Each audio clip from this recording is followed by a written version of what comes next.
Subscribe to our channel and press the bell icon to never miss an update from RAU'S IAS. Do not forget to subscribe to our Telegram channel for all the updates and materials. Hello and welcome to Daily News Simplified, an answer to what, why and how of newspaper analysis from the perspective of civil services examination. Today we have taken up Delhi edition of The Hindu newspaper dated 29th of September 2021. The articles which we are going to take up today have been displayed on the screen, and let us now begin the discussion.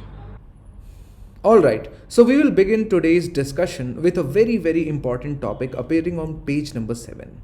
How to grease the wheels of justice, in which the two authors try to convince us about the level of pendency in today's judiciary. They just do not come up with the statistics with respect to the pendency, as you can see in this chart. But they also try to explain the reasons behind the level of pendency in India's judicial system. And mind you, this level of pendency is just not limited to the lower court or high court or at the apex level Supreme Court. The high level of pendency is being observed at all three levels of India's integrated judiciary. Now, if we talk about UPSC syllabus, or the reason why we are discussing this news is because of your GS paper 2 syllabus. Structure, organization and functioning of the executive and judiciary. And so it is expected of you to be aware about one of the most important issues plaguing Indian judiciary, which is judicial pendency. Now it is not surprising that when it comes to judiciary, one movie dialogue, Tariq pe Tariq from the movie Damini, hits our mind the first thing. And so not just from the perspective of civil services examination, but from the perspective of a common citizen to be aware about the pendency, its causes. How does a pendency impacts a common person's social, political and economic life? And what are the solutions which we have to offer in order to resolve this problem are the important aspects which we are going to cover in next 15 to 16 minutes. Let us now begin the discussion. And so let us begin by first understanding the current status of the pendency in our judicial system. This graph has been given in the article itself, and so we will begin from there itself. If you look into the total pending cases in our court system, it was 292 lakhs or around 2.92 crore in 2006, which increased to 449 lakh cases in 2021. Forget about the disposal of old cases, we have added 2 crore new pending cases in last 15 years. And if you look into just 1 year, we have added 51 lakh new cases, and in past 6 months, we have added 23 lakh new cases. So you can see the staggering level of pendency being created year on year, decade on decade through our court system. And this data has been taken from National Judicial Data Grid, which is very informative portal, not much used to UPSC aspirants, but this is a good development which our judiciary has done. It has compiled all the cases and their stages where they are pending, and it presents the data through very informative infographics, as you can see. And so, for example, if you have to know about age-wise pendency of the cases, you can see that most of the cases are in green color, which are around 0 to 1 years old. So the cases less than 1 year old or few months old are around 33%. But there are certain cases which are as old as 30 years. There are cases in purple color which are around 5% of all the cases which are 10 to 20 years old. And so you can easily understand how slow our judicial system has been, especially in resolution of cases. For instance, a Law Commission report in 2009 had quoted that it would require 464 years to clear the areas with the present strength of judges. And so when we talk about such high numbers of pendency, of course, we have to understand the causes behind such high levels. Of course, the judges do not want this pendency. And the government, of course, does not want this level of pendency. And so the number of cases pending should actually come from structural and institutional problems of our judiciary. And so let us understand those causes which actually cause such high level of pendency. And so whenever we talk about the reasons behind judicial pendency, these are 8 reasons which we often come up with. Shortage of judges, low budgetary allocation to the judiciary, special leave petition process for Supreme Court, lack of functional court management system, frequent adjournments in cases, burden of government cases being too much high, inefficient investigation on behalf of the police, and increasing level of literacy of the citizens.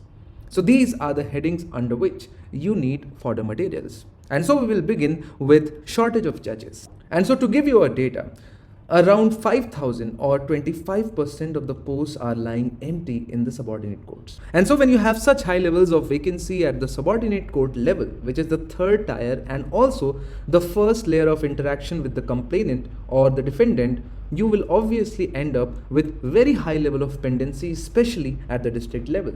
And so of course, it results into very poor judges is to population ratio. If you know, India has only 20 judges per million population, whereas the Law Commission has recommended optimum level of 50 judges per million. And so you can easily understand we have to at least go for doubling the number of judges at the lowest level of judiciary if we want to reduce the pendency in a very timely manner. Then shortage of judges is just one aspect of the problem. Another aspect is finances. Low budgetary allocation, which leads to very poor state of infrastructure of our courts. If we talk about numbers, India spends only about 0.09% of its GDP to maintain the judicial infrastructure. And because of this reason, infrastructure status of lower courts of the country is miserably grim, due to which they fail to deliver quality judgments. Then comes the matter of special leave petition cases in the Supreme Court. So some of you might not be aware as to what special leave petition actually is. And so let me briefly describe it to you. So in any legal system, there is a hierarchy of courts and tribunals at different levels. After a judgment has been passed by a court in a hierarchy, any party unsatisfied or aggrieved by the outcome may go for an appeal in the appellate court. For example, if I am a party to a case, the first judgment will come from a lower court. If I am not satisfied with the judgment and if I think that there is a problem with the judgment, I can challenge the decision of the lower court in the high court, and then finally I can go into the Supreme Court to challenge the high court's decision. And the guidelines for the appeal processes have been mentioned from Article 132 to Article 136. But the challenge in the High Court cannot come without the permission of the High Court, and similarly, the challenge in Supreme Court cannot come without either the leave given by High Court or the Supreme Court. So you have to take the permission of the court in order to challenge the decision. But there is a special class of appeals which may not follow the general hierarchy of the courts and tribunals. And Article 136 of the Indian Constitution allows the Supreme Court to grant special leave to appeal against any judgment or order in any matter or case made by any court or tribunal in the country. And so, if a person is dissatisfied with High Court's decision, but High Court is not giving leave for that judgment to be challenged in Supreme Court, so the person has an option to directly go to the Supreme Court, and Supreme Court can apply Article 136 so that the case directly reaches the Supreme Court. And so, increasingly Supreme Court has started using this provision, because of which the number of cases in the Supreme Court have increased drastically, and currently around 40% of the cases pending in the Supreme Court are a result of special leave petitions. Then another problem with Indian courts is the lack of functional CMS or court monitoring systems. Although courts have created dedicated posts for court managers to help improve court operations, optimize case movement, and monitor the judicial times. However, only few courts have filled up such posts so far. So if you do not have a managerial staff which monitors the timing of each cases, keeps a track of cases, and what are the problems which a particular case is going to face with respect to witness, with respect to the adjournments, and optimizing the movement of the cases in between the courts, you're not going to reduce the pendency anytime soon. After this comes the issue of frequent adjournments in the court. Now, more than 28 years after the Tariq pe Tariq dialogue in the film Damini encapsulated the common citizen's view on the meandering case trial process, this is still very much our reality. Tariq pe Tariq has actually become quite a normal thing for our judiciary. The laid down procedure of allowing a maximum of only 3 adjournments per case is not being followed in over 50% of the matters being heard by courts, leading to rising pendency of the cases. The judges do not look into the reasons behind adjournments. If one of the parties apply for adjournments, they are duly granted. And of course, the next date comes 6 months or maybe the next year. Then a major cause of pendency is the massive number of cases where the government is party. The data provided by LIMPS or Legal Information Management and Briefing System clearly shows that the center and the states were responsible for over 46% of the pending cases in Indian courts. And now you can clearly see that not all causes of delay come from judiciary itself. Some of the cases are coming from government also, because most of the cases are related to service matters. Although separate tribunals have been made, but the decisions of the tribunals are frequently challenged in either the high courts or in the Supreme Court. Then if the government is responsible for 46% of the pending cases, police is also no less responsible, because police are quite often handicapped in undertaking effective investigation for want of modern and scientific tools to collect evidences. And this flaw on the sides of the police leads to a massive delay, especially in criminal cases. And then finally, no one can deny the fact that with people becoming more aware of their rights and obligations of the state towards them, they approach the courts more frequently in case of any violation. So not all dimensions related to pending cases are negative.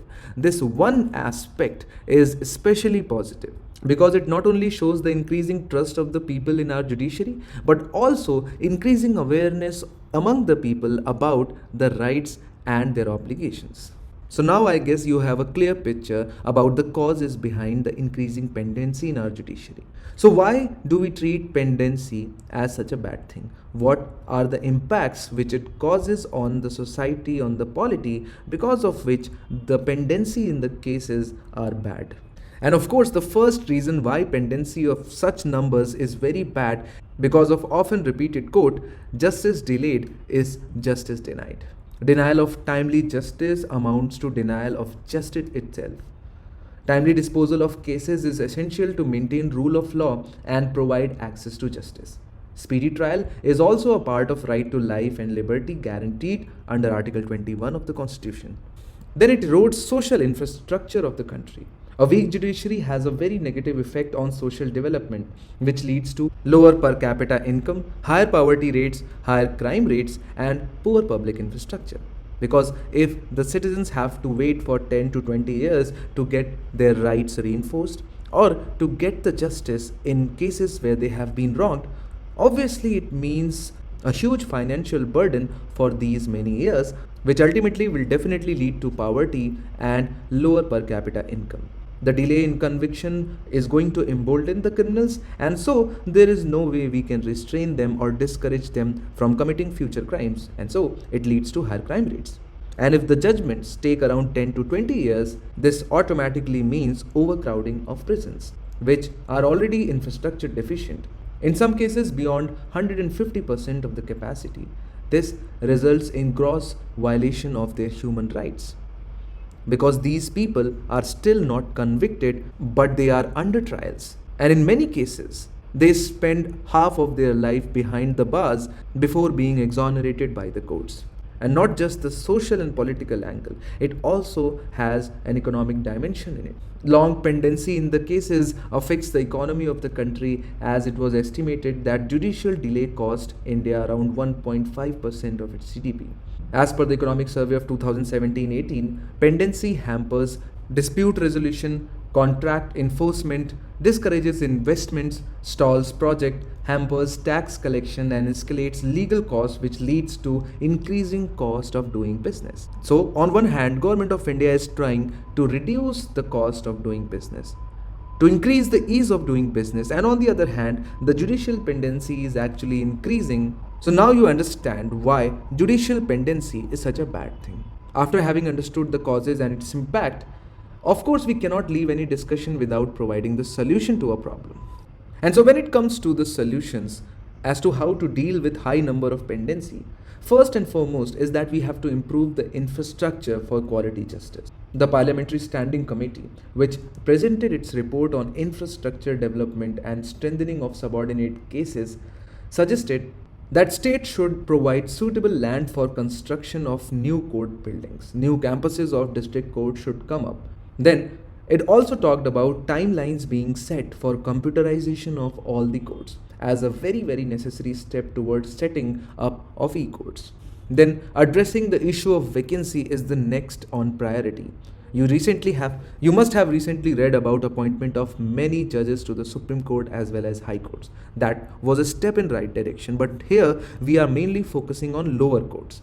And so the states have to ensure the appointment of the judges is their first priority as far as judicial reforms are concerned. So first and foremost, higher judiciary should focus exclusively on fast-paced appointments. At the same time, states should focus upon conducting the judicial services examination every year.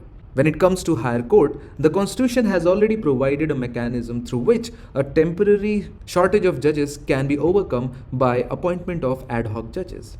And also, all India judicial services, which would benefit the subordinate judiciary by increasing the quality and by timely appointment, is the need of the hour.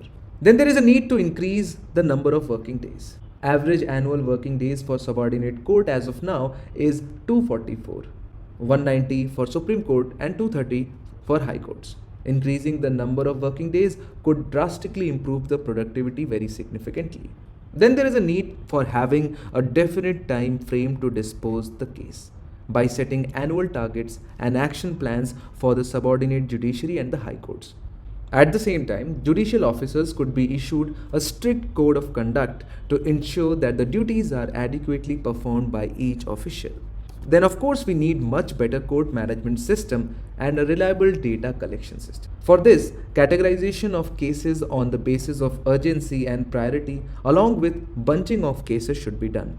So for example, a rape case must be given high priority, especially in comparison to cases related to services, for example transfers. But right now, there is no such bunching or prioritization of cases which are done. All the cases are treated equally. Of course, it depends upon a personal discretion of judges, but there is no institutionalized method of prioritization and bunching which should be implemented, but which can be done only when we have computerized all the cases and we have a proper court management system.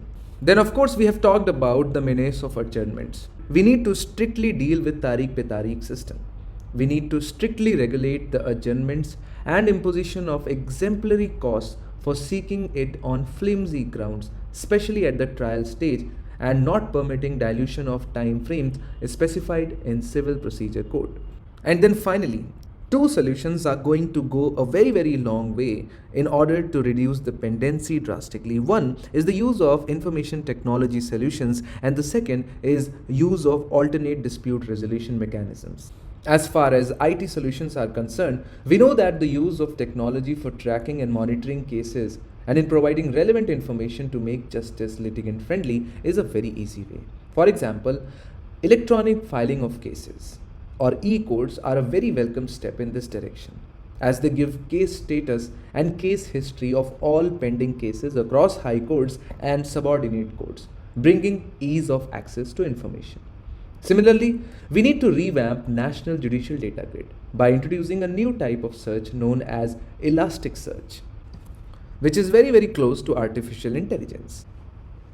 So as of now, there are a lot of alternate dispute resolution mechanisms active in our country.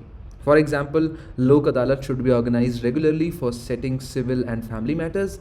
Gram Nyayalas as an effective way to manage small claim disputes from rural areas, which will help in decreasing the workload of judicial institutions.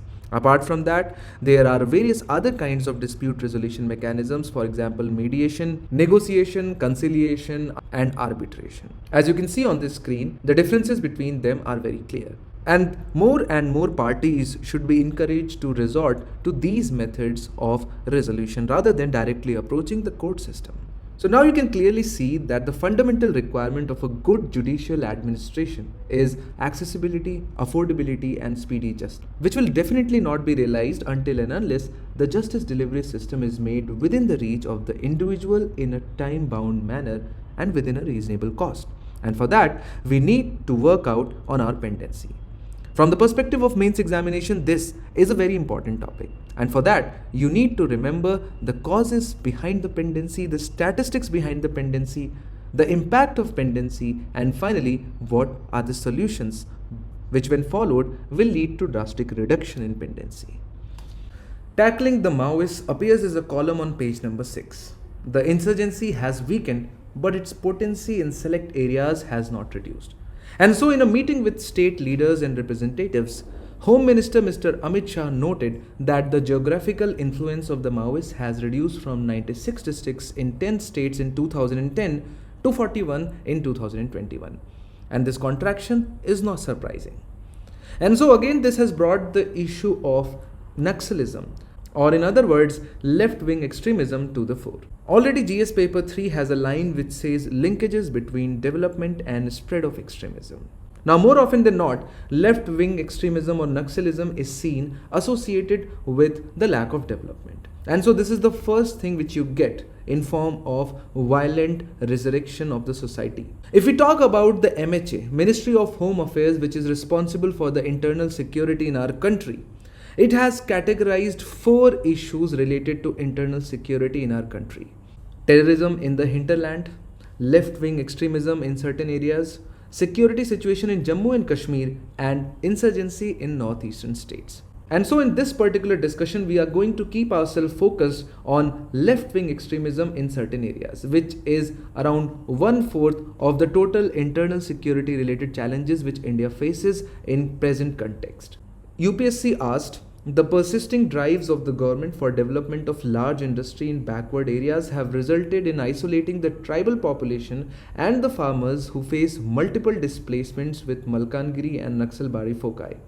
Discuss the corrective strategies needed to win the left-wing extremism doctrine affected citizens back into the mainstream of social and economic growth.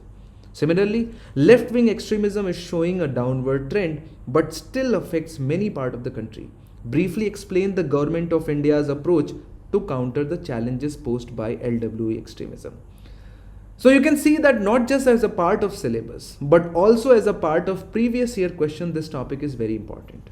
So we are going to start our discussion by first understanding the ideology of Naxalism. Then we are going to deal into the challenges because of which, or the lacunas because of which, this ideology has taken root in large areas of our country. And then finally we are going to understand the government's approach to tackle the problem of Naxalism in our country. Let us now begin the discussion. Starting with understanding what Naxalism actually is. So Naxalism is a far left violent movement which aims to overthrow the government of India through people's war. So it basically wants to replace the Indian state through a violent and a guerrilla movement. According to the recent MHA release, it is currently impacting more than 80 districts scattered around 11 states in our country. So you can easily understand how widespread the spread of Naxalism is. Although it has decreased through time, but it is still prevalent in many areas. If we talk about Naxalism, from where does this word comes from? It comes from a village known by the name of Naxalbari in Darjeeling district of West Bengal. Because this whole movement is derived from there. Because in 1967, peasant revolt against landlords in Naxalbari village in Darjeeling district of West Bengal went out of control and police opened fire on them, and there began this violent movement which actually claims to base its ideology on 3 important people. First is Marx and Engels, and the second is Mao Zedong. Now if we talk about left or far left movement, most of them derive their ideology from the same set of people, Karl Marx and Friedrich Engels. So what was their actual ideology? So according to them, all social relations and state structures in an elitist or a capitalist society are quite exploitative in nature. And since they are exploitative in nature, they need to be replaced. And so according to Naxals, the current Indian state is based on similar capitalistic or semi-feudal setup. And so it needs to be replaced. But there are various ways of replacing a government or a state, but they talk about a revolution. Only a revolution can change this exploitative setup. And so, whoever bases his or her ideology on Marx believes that only a revolutionary change through active means can end this. And that means is provided by Mao Zedong, who led the revolution of Communist Party in China, because he gave the concept of guerrilla warfare, protracted people's war, a war led by the common people against the state, the war not in democratic sense, but war which is violent in nature, which includes surrounding the cities from countryside, political transformation through mass involvement, and finally, through these measures, overthrow the state. And so Naxalites base their ideology on these two things. And so whenever you read news articles related to some Naxalite activity, they basically deal with attack on prominent political leaders, paramilitary forces and police personnel because they want to overthrow the Indian state. But what is the reality of Naxalites? If you look at their overall activity, it seems to be that they are working against the interests of the people they claim to defend. They want to perpetuate their power in jungles through fear psychosis. They attack civilians and personnel from CAPF or Central Armed Police Forces. They carry out regular extortions, not just from the local people but also from industrialists. So although they claim to base their ideology on Marx and against capitalism, but they let the industries thrive as long as they agree to pay protection or extortion money. And so the question arises that under the constitutional and legal framework of India, which is considered to be one of the most democratic setup, how come an ideology like Naxalite not only emerged but spread into such a vast territory in our country, as you can see on the diagram in front of your screen? At its peak, it impacted so many districts and states in our country. An answer to that lies in government deficit, the inability or inefficiency of the government to cater to the needs and demands of the people, especially the tribal people, created a fertile ground for this kind of ideology, which ultimately engulfed a major region in our central parts of country. And let us understand those reasons one by one. But basically, they can be categorized into four main reasons. Starting with lack of proper land reforms, lack of proper implementation of the provisions provided in the 5th schedule of our constitution, lack of forest rights being given to the tribal people, and atrocities being committed against people belonging to scheduled castes and scheduled tribes. Let us discuss them one by one. We know that the Constitution of India has created the provisions of the 5th schedule, which provide for alternate or special governance mechanism for certain scheduled areas in the mainland of our country. And in the 5th schedule, various special provisions have been provided for these specified scheduled areas, which among various other things include the constitution of Tribal Advisory Council in the states. And it also provides for some special powers being given to governor with respect to the legislations. Now, this provision was created in order to protect the tribals in various states. But what has happened? What has happened is that there is a widespread nepotism in the way tribal advisory councils have been constituted. Although initially it was expected that for formulating any policies with respect to the tribals, the advice of tribal advisory council shall be taken. But what happens is that since the influence of council of ministers is so immense that it creates problem at governor and tribal advisory council interface. And more often than not, the tribal advisory council, when it is constituted, it is not a true representative of the tribal population of the state. And apart from that, there is a lack of clarity over the discretionary power of the governor. We know that according to the Constitution of India, the governor is to act on aid and advice of Council of Ministers. But according to the provisions of the 5th schedule, governor can act on its own when it comes to the matters related to the scheduled areas. And so this has led to a lot of confusion, and in essence, the true purpose for which the provisions of the 5th schedule were constituted have not been realized. Then comes the matter of forest rights. We know that most of the tribals in our country reside in forested regions. And it is one of the main reasons for the spread of Naxalism as well. Because since the time of the Britishers, we have started to encroach on forested areas. It started with the British government. The monopolization of forests started with the enactment of various forest laws enacted in order to protect the forest. But in the process, we forgot that forest does not just include the trees and the animals, but also includes people. And since the protection of environment and nature took precedence over the development of the people, there was no Forest Right Acts until 2006, when the Scheduled Tribes and Other Traditional Forest Dwellers Recognition of Forest Rights Act 2006 was legislated. And through this act, the rights of forest-dwelling tribal communities and other traditional forest dwellers to forest resources and their rights were recognized for the first time. It was recognized that these communities live on forest, depend on forest, and it is very, very important to give them rights inside their own forests.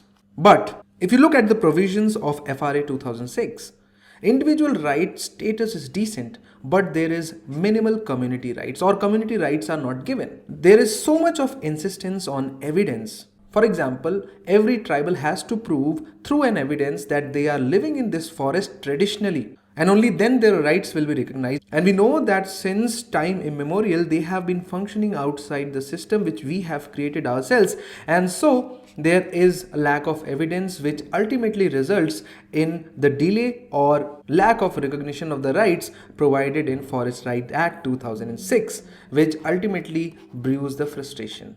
Then there are atrocities being committed on scheduled caste and scheduled tribal people. We know that there is an act known by the name of Prevention of Atrocities Against SC and ST Act, but it was again legislated in 1989, but by then this problem had already grown. But even if you look at the implementation of this particular act, it lies in the hands of police officials, which again harbor caste prejudices. Ultimately, people sitting in most powerful positions in the bureaucracy and police also have the same caste biases which this particular act tries to fight. And so, the implementation of this particular act, especially in forested regions, has not been great. And then finally, the lack of land reforms. We know that widespread land reforms were carried out after independence, and it has carried on in some states or the other since then. But the land reforms were successful only in few states, for example in Jammu and Kashmir, Kerala and West Bengal. And due to the lack of the political will, most of the steps categorized under land reforms were either not implemented, or if they were implemented, they were not efficient or effective. And so that left the Indian society, especially in these regions, with a lot of landless people. So they don't have their own forests, they don't have land outside the forest, and so it became quite a fertile ground for an extremist ideology like Naxalism. So what is the current status of left-wing extremism and the activities related to it? So if you look at the data from 2001 to 2018, you can see that there is a persistent decline in the left-wing extremism incidents, which means the attacks being carried out by the Naxalites. As compared to more than 2200 incidents in 2010, it has come down to less than 800 cases in 2018, and this is the data given on the Ministry of Home Affairs. And so it clearly shows that there is some traction to the policies and the strategies being followed by the state governments and also the central governments. So all the states affected by LWE have taken their particular measures to suit their local requirements. But in this particular discussion, we are just going to discuss the approach of the central government and the steps taken by them. At the same time, it is important for you to understand that police and public order being the state subject, action with respect to maintenance of law and order lies primarily in the domain of the concerned state governments. Therefore, the policy of the Government of India is to effectively deal with the LWE insurgency primarily by capacity building of the state governments, both in areas of security and development. So there is a clear-cut demarcation of the policy. The central government helps various state governments as far as security measures is concerned, and then it also helps the state governments in developing the areas on high priority which are impacted with LWE. So you can see that this is quite a holistic approach. And let us start by first understanding the security measures. First and foremost, outlawing the CPI Maoist, which is the major left-wing extremist organization responsible for most incidents of violence and casualties. And it has been included in the schedule of terrorist organization along with all its formations and front organization under the existing Unlawful Activities Prevention Act 1967 or UAPA. Then, government is taking active measures to strengthen the intelligence mechanism because central government cannot directly police the areas, but it can provide the intelligence inputs to the states. And so in order to counter the growing challenge of LWE activities, several steps have been taken to strengthen and upgrade the capabilities of intelligence agencies both at the center as well as the state level. This includes intelligence sharing through Multi-Agency Center (MAC) at the central level and State Multi-Agency Center at the state level 24/7 basis. These centers enable state and all India level coordination among various agencies involved in countering the LWE. Other steps which have been taken to strengthen the intelligence mechanism include setting up of joint command and control center at Gaya and at Jagdalpur, which will act as nodal centers to coordinate operation against the CPIM or Naxalites. Then we know that Naxalites take special advantage of the fact that there are limitations in front of the state police, and as soon as you cross the border from one state to another and then from that state to another, you can easily evade the action. And so that is why interstate coordination is a must if you counter LWEs. If you look at the border areas of Chhattisgarh, Odisha and Telangana, which is quite a hotbed for Naxalite activities, this is the main reason. Not only these areas are densely forested, but they also belong to different jurisdictions. And you know that police of one state cannot automatically pursue a criminal in another. And so, taking advantage of this fact, they keep on moving from one state to another. And for this, Ministry of Home Affairs keeps on conducting regular and frequent interstate meetings of not only bureaucrats, police officials, but also the Chief Minister for enabling a better response to LWE. Then we know that majority of casualties to security forces in anti-LWE operations are caused by IEDs or improvised explosive device. The Ministry of Home Affairs continues to support extensive counter-IED capacity building efforts of state police forces to enable them to timely identify the IEDs and defuse them. And for this purpose, regular training programs are conducted by MHA. Then MHA has created India Reserve or Specialized Indian Reserve Battalion, acronymed as SIRB. The LWE affected states have been sanctioned India Reserve Battalions mainly to strengthen security apparatus at their level and also to enable the states to provide gainful employment to youth, particularly in LWE affected areas. Then there are numerous schemes run by MHA which directly provide advantage to the local police. For example, sanctioning of funds for fortified police stations under the scheme of the same name and carrying out of Civic Action Program or CAP, under which financial grants are provided to CAPFs to undertake various welfare activities in LWE affected areas. And the idea is that CRPF will go to an area, cleanse it from Maoists, keep it free from Maoists, and then develop that area using the same funds. So these are the measures dealing with the security issue. But if we don't develop these areas, these gains will be temporary. And to make these gains permanent, there is a need to develop them as well. And for that also, a lot of schemes are carried out. But in this case, not all schemes are carried out by Ministry of Home Affairs. Now in the beginning we discussed how the acts dealing with the conservation of the forest and the nature created the main problem. And so the Regulation of Forest Conservation Act 1980 have been eased in these areas. And now it is allowed to divert the forest land for infrastructure creation dealing with the activities mentioned in the schedule. For example, construction of schools, colleges, telecommunication lines, drinking water projects, irrigation projects, creation of roads. For all these activities, the limits up to which a forest land can be diverted has been increased drastically to enable the development of these regions.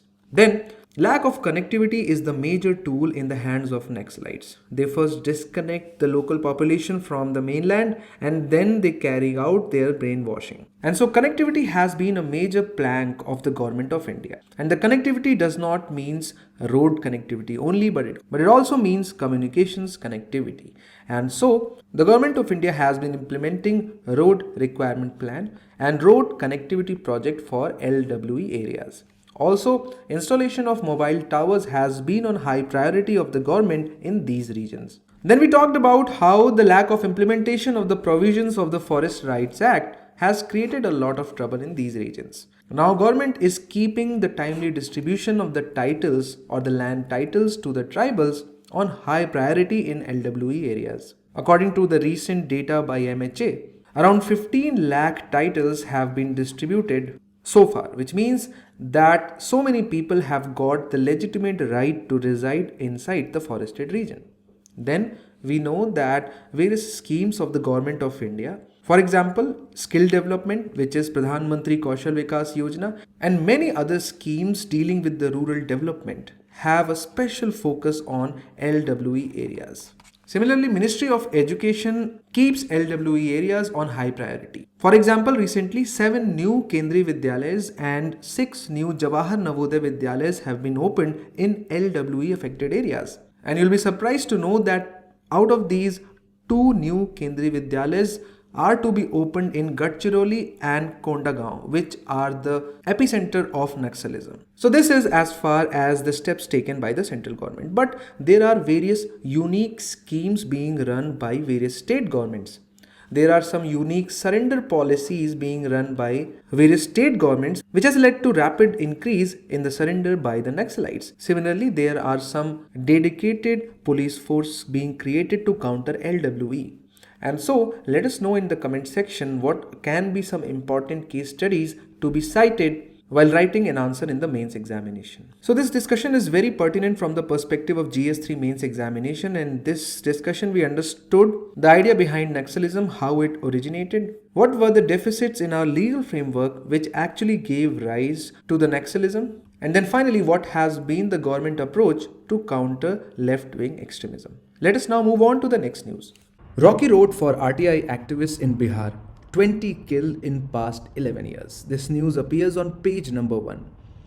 Now, as heart-wrenching as this story may sound, but this is the reality of the times we are living in. Bihar has proved to be hostile terrain for right to information activists, with as many as 20 having been killed since 2010. 6 activists were killed in 2018 alone. Now you may recall that RTI Act came into existence in 2005.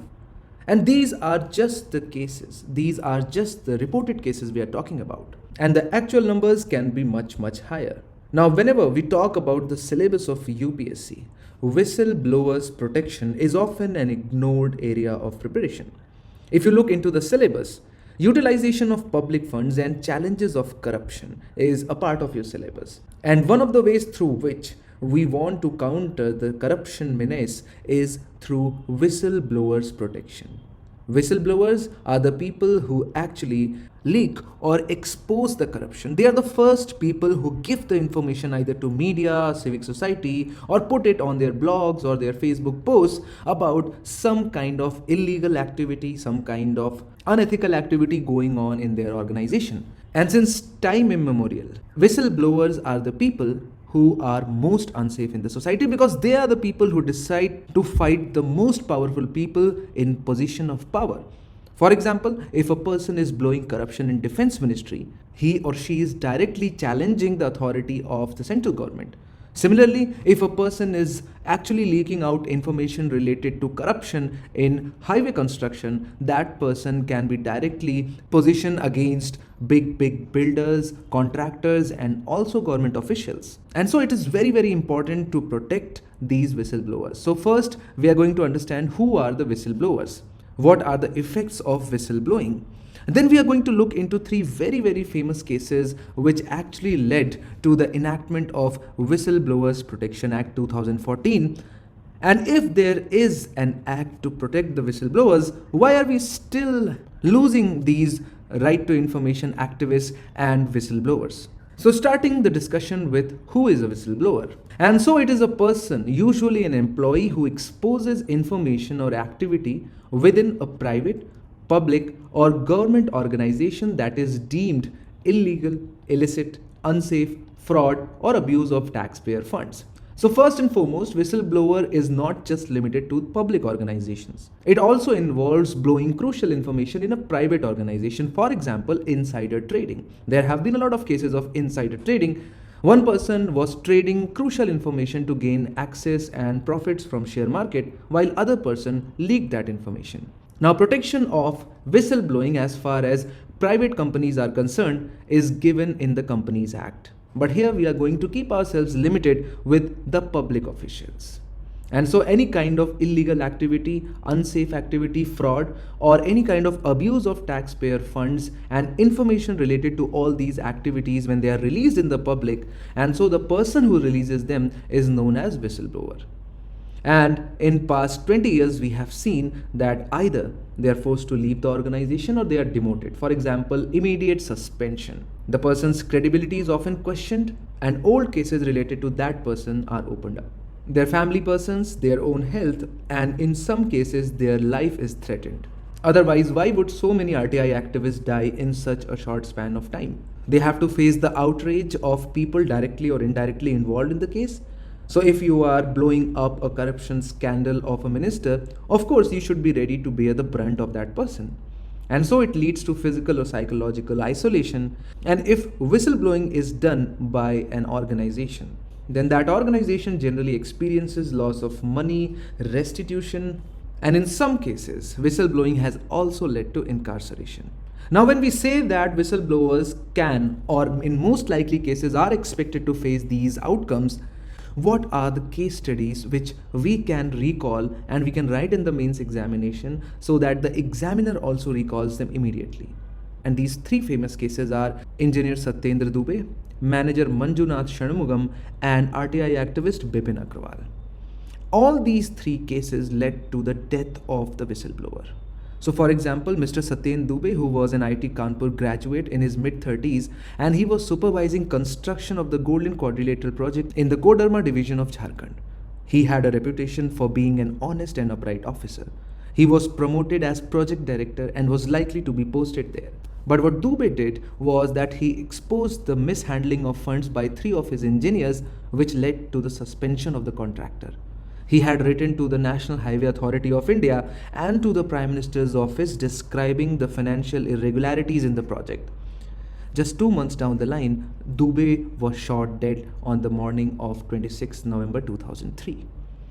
Then this shocker of 2005, when the manager of Indian Oil Corporation, Mr. Manjunath Shanmugam, who was also an IIM graduate, got killed for exposing the racket of adulteration of petrol and the mafia behind it in Lucknow.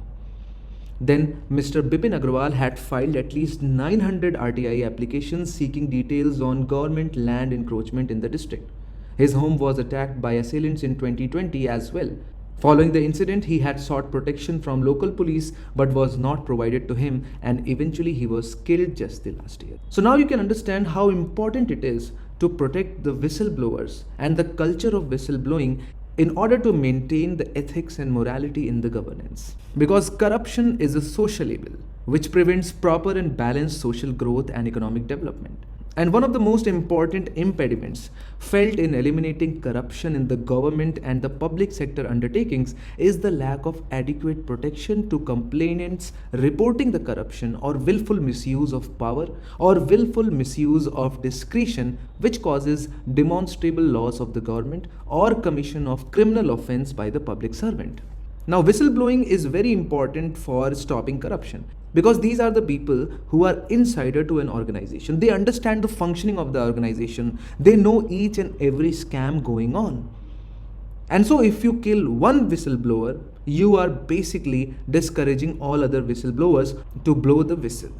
And so it was decided to enact a separate legislation to provide adequate protection to persons reporting corruption or willful misuse of power or discretion which causes loss to the government or who disclose the commission of a criminal offense by a public servant. And so in 2010 and 11, the Whistleblowers Protection Act was passed, which was amended in 2014, and the name was also changed to the Whistleblowers Protection Act 2014.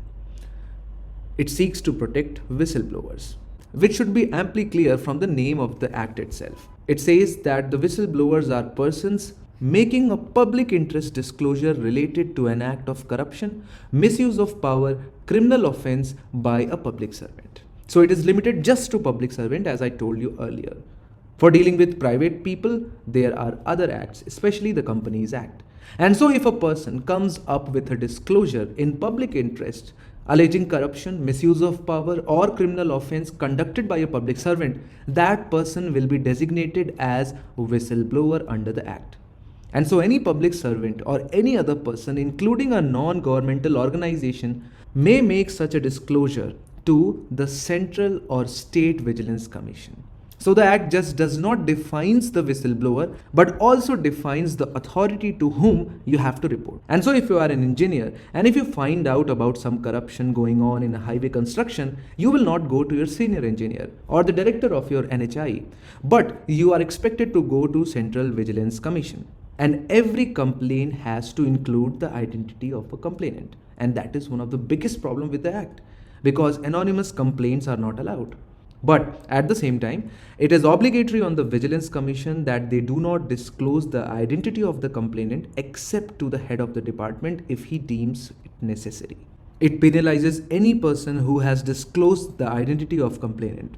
But at the same time, it prescribes penalties for knowingly making false complaints.